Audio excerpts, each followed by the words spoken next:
Hey everybody, so this is a super interesting article that caught my eye for a lot of reasons. I think this is going to have a lot of ramifications on the AI landscape moving forward, like a lot more than people will realize at the moment in any way, shape, or form.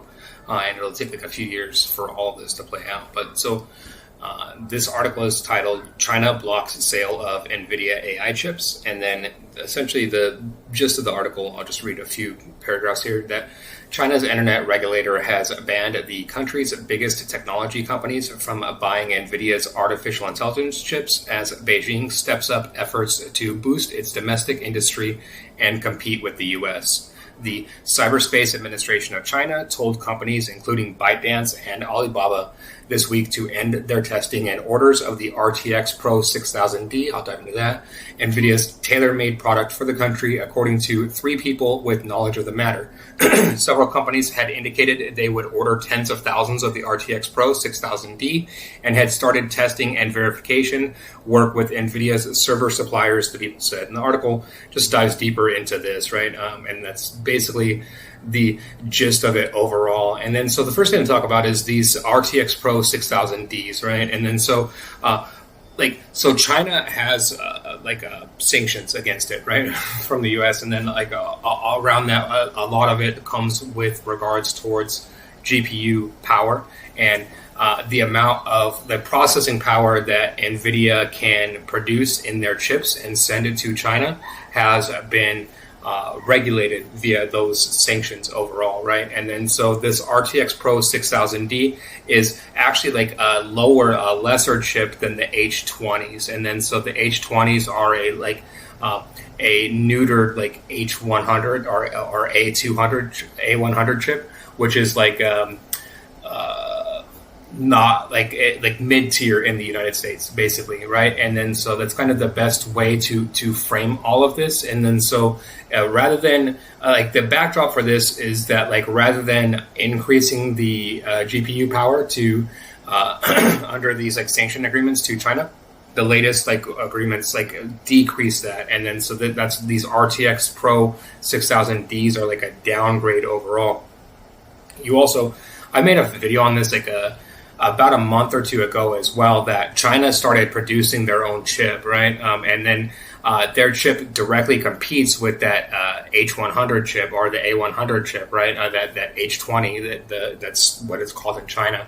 And then that H20 chip is $10,000 overall. And then that equivalent chip that China's producing and has put out is $1,200. So 10,000 compared to 1,200, it's a significant price difference within that, right? The problem within that has been that that chip equivalent hasn't matched the equivalent performance of the H20, but recently China has, with their as these things go, right? That's generation 1, and as I said when that chip came out, that's Gen 1. Wait until Gen 2 comes out, right? And then Gen 2 is on par with that H20, that sells for $10,000, and then China is able to produce it now for $1,200 overall.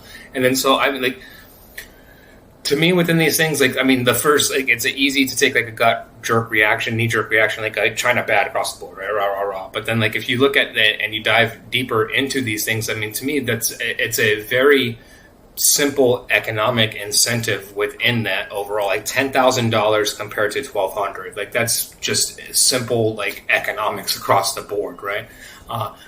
Within that, and how that works and develops is that flat out simplistically, Nvidia has built up a monopoly, not within the hardware within this, but within the software, right? And that's what a lot of people don't understand very specifically about Nvidia's monopoly within this. The simplest way that I can frame it within this is that Nvidia as a company has been around since the 1990s, right? And then so AI has been around before that. And then when GPUs started becoming big, they have two main focuses and areas, right? When one is gaming, and then the second one before Bitcoin, right? And mining and all of that, which require GPUs, which is a third market developed, but research, right? And computation around that, and then all of those things, which is what built out AI in those early days, in those early phases. And then so within that, as that's being built out, and for that, AI, like Nvidia builds out their own software to run on their own GPUs as a result of that. And then they patent it all out, and then they build out essentially their own software ecosystem on top of their GPUs. And then for a long time, for multiple years, none of this really matters because that market is very secondary, right? It's like all research and like research institutions and like the nonprofits, and no one's paying for it. And then, ChatGPT, and then here we are. And then all of a sudden that becomes a very profitable moat, which is why that the price for Nvidia skyrockets and all of that, all of that hoopla. And then during all of that hoopla, I stated I think all of this is way overstated, way overblown. People are looking way too far into this. Nvidia's monopoly, its moat, isn't as strong as people want it to be within this, right? It's a pure software moat. And then so I want to dive deeper into that, into CUDA, Nvidia's moat, etc., just so you understand fully this aspect of it, because this is very important overall to AI as a whole within this, right? It's an aspect that I think that often goes overlooked and that most people don't over understand holistically. And then so the bottom line is that CUDA is Nvidia's software language plus toolkit for making AI run fast on its GPUs. So, and for years, most AI code was written assuming CUDA. It's just part of the, again, AI is small for these 20 years, right? And then it's just so Nvidia just inserts themselves into the software, and then you just default to that, and then it's all this small little market that doesn't mean much, right? So Nvidia becomes the default choice among all of this because of their CUDA software, their language plus their toolkit. And then so now what you have, and then what has been taking place over the last few years is that China's been building out non-CUDA paths. And then so a lot of these big companies that you've probably heard of, like Hawaii, Alibaba, etc., they've been building out their own frameworks, so very purposely to be able to run AI without CUDA. But those ecosystems we're just starting to see those Gen 2, Gen 3 versions of those ecosystems that are starting to come out. But then now, the second that they got parity, you see exactly what the immediate result and action of that is, right? Which is to me, overall, it's a monopolies. I look at it that monopolies overall are bad overall, and so I'll just leave it at that, right? So secondarily, what is CUDA in plain English? Think of a GPU like a factory with thousands of tiny workers, and then so CUDA is the language that the workers understand, so engineers can issue orders. The toolkit and libraries, so pre-built parts and power tools to do jobs like matrix math. That's a lot of it. This is a lot of it, right? So AI at its core, deep neural networks, etc., they're matrix multiplication tables, right? And you're just stacking lots of these. And then so if you're doing that without libraries, you're stacking stacks and stacks of matrix arrays, which are very code intensive to write out, right? But utilizing CUDA libraries and toolkits, etc., you can run a model with 10 lines of code or so, right? And then but all of that is doing all of that matrix math behind the scenes. That code is still getting built out. It's just getting built out via these libraries and these pre-built tools. And then that's the power of CUDA, right? And then so it serves as essentially the traffic control system that lets many GPUs cooperate. And that's kind of a bigger and a big aspect of this overall that has and it's again part of that recent part of this, right? Which is that AI itself runs on a multitude of GPUs and multiple GPUs. And then so at its core, most people have never tried this, right? If you just try to load a model, an AI model, and then you just try to load it across multiple GPUs, it's going to fail. It's because it doesn't the model will say that it's not loaded, it needs to be loaded on a singular GPU. That's what it expects, right? And then so just having that model load across multitudes of GPUs in and of itself requires software, requires a toolkit,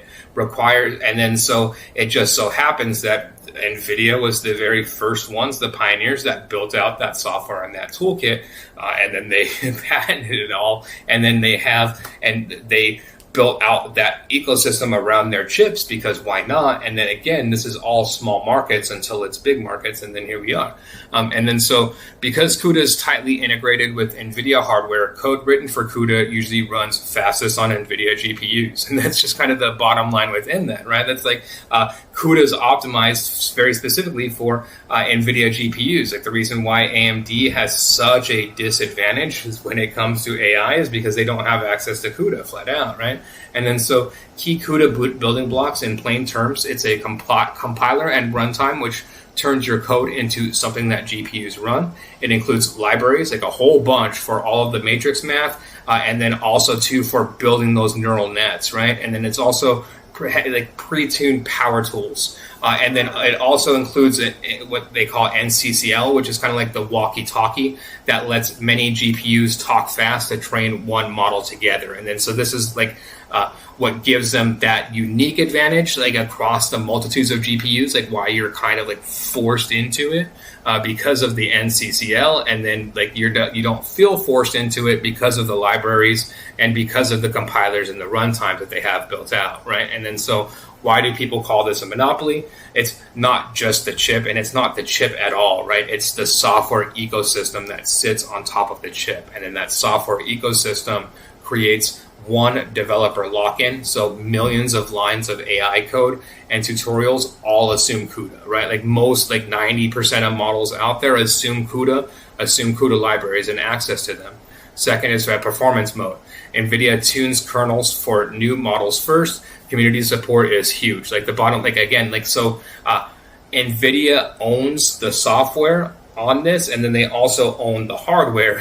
And then so of course the very first thing and the only thing that they're going to do is tune the software to work best with their hardware, right? They don't give a rip if their software works on AMD software. They would rather it not, right? So it's disadvantageous actually for them to do that. And then also this creates a hassle to switch. So rewriting and retesting code for another platform takes time and expertise overall. And then so the result is that organizations defaulted to buy NVIDIA even when alternatives existed. And then now we are, and NVIDIA is the monopoly. And then so why exactly does this make moving away from CUDA hard? First of all is that you have translation layers, right? So automatic CUDA to other chip shims, they're not allowed flat out by NVIDIA's license. So you can't legally just plug a translator into and run unchanged CUDA code. Like the bottom line is essentially like if you build out your model with CUDA libraries, you train it via CUDA libraries, you're locked into that CUDA ecosystem. Like you like that's their end user agreement, right? And then second is that it's a re-implementation needed. So other vendors must build their own toolkits, libraries, and GPU to GPU communication layers, and teams must port their code. Like most people don't have an advantage to do this. China overall has an advantage to do it, and that's why they have.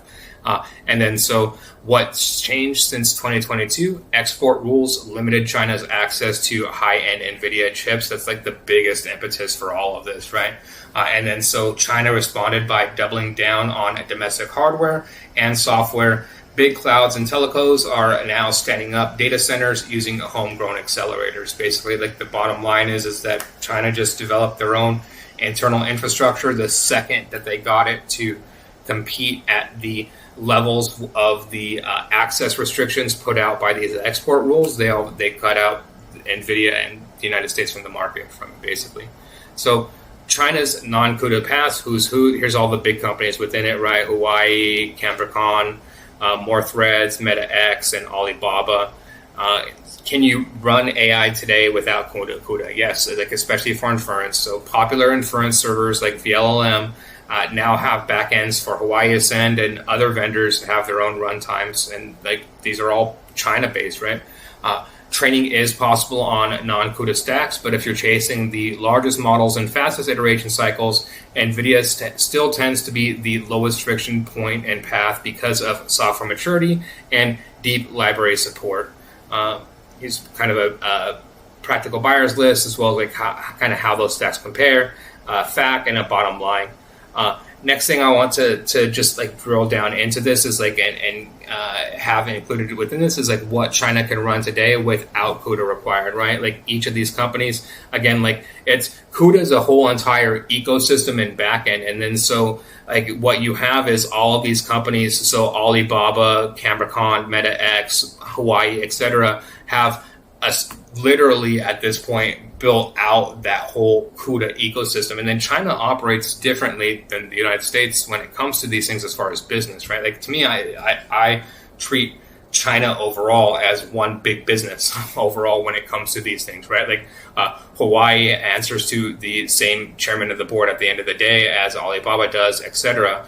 And then so within that, like Hawaii has to share with Alibaba, etc. And then so all of this is moving forward that China ecosystem, which is like how they're able to. That's what it would take in order to reproduce. Essentially CUDA overall, and that's what you get out of that. Just, I mean, putting that into plain terms. And then so why CUDA still matters in practice, they still have a software mode, right? And that software mode is massive. And then so CUDA controls basically most of the critical libraries and the kernels and the default path for PyTorch and TensorFlow operations. And so porting it isn't trivial. It violates Nvidia's end user license agreement. Their end user license agreement very specifically bans CUDA translation layers. Like they essentially like trope drop-in compatibility is like the bottom line of that, right? Also, too, there's still maturity gaps. This is closing though, and then ecosystem inertia, which again closing. So where things currently stand in September 2025. China at this moment in time is no longer dependent on CUDA to run AI overall. China has viable non-CUDA stacks and is standing up large data centers on domestic silicon. They can still they're still dependent on CUDA's ecosystem for frontier training velocity. This is important, right? Like their biggest models and the biggest models out there as of like today, right now, and time are still dependent on that CUDA ecosystem. But like with their next generation, this will no longer be true. Like by the end of this year, this will no longer be true. And then. So within that, and because of that, policy is accelerating the cutover. So China's regulators are ordering big tech to stop buying Nvidia chips, and domestic vendors are scaling rapidly. Expect faster mindshare shift over the next 12 to 24 months. I think it's going to be less than that. It's going to be more, even accelerated than that overall, right? And then so what does this all mean in like kind of the big picture and the big overall framework within this? Like I very much look at this as like from a consumer standpoint, the consumer benefits 100% from all of this, right? Like you're going to see again almost a 10x price drop in the cost of GPUs when it relates to AI as it directly relates to this. That's just the bottom line within that, right? And then even if you tariff the heck out of that, it doesn't matter because it's like 10x difference, right? Like it's like you put like, so if it's $1,200 and then you put a 50% tariff on it, it's $1,800. It's still $1,800 compared to 10,000. They're still going to wipe the market, right? All of that to me, like kind of the bottom line within this and how I look at it within it very simplistically and overall is that when it comes to AI, what you're seeing from my perspective, from a pure business and political perspective with regards towards these things is that the United States is currently playing a game within this that's kind of like that old school like 1980s Wall Street mentality, right? Which is like, okay, we're going to figure out exactly where we can insert our monopoly into this, and then once we do that, boom, we're good to go, and we're just going to tap that well, right? And then that's the to me the whole entire U.S. market as it comes to AI within this, right? It's all these players are looking like OpenAI, Nvidia, Microsoft, etc. Like, where's that Amazon? Where's that monopoly point where we can tap the well, right? Where we can just get in there and then we can build out and essentially do that. Whereas China's going and literally building out their business to be the antithesis of that. Like they've literally, I mean, anticipated that, and that's what they're building out. Bottom line within this, and then like. Politics aside, whether or not you think that is like politically good or politically bad, that's the political reality, right? And then to me, that's like what this breaks down to in a reality standpoint. And in a reality standpoint, from a pure capitalism standpoint, that's the better capitalism game to me overall, right? It's reliant on actual market conditions as opposed to false monopolies. And then so to me, that's the game that is going to win out in the end within this very clearly. And then I don't see and foresee any other path within that. Like, it's a very straightforward how those two paths go and diverge in the end. Like, and there's no changing it. Like, there's no debating that. It's just how this goes overall. And then so if you like this type of content, please like and subscribe. Thank you very much.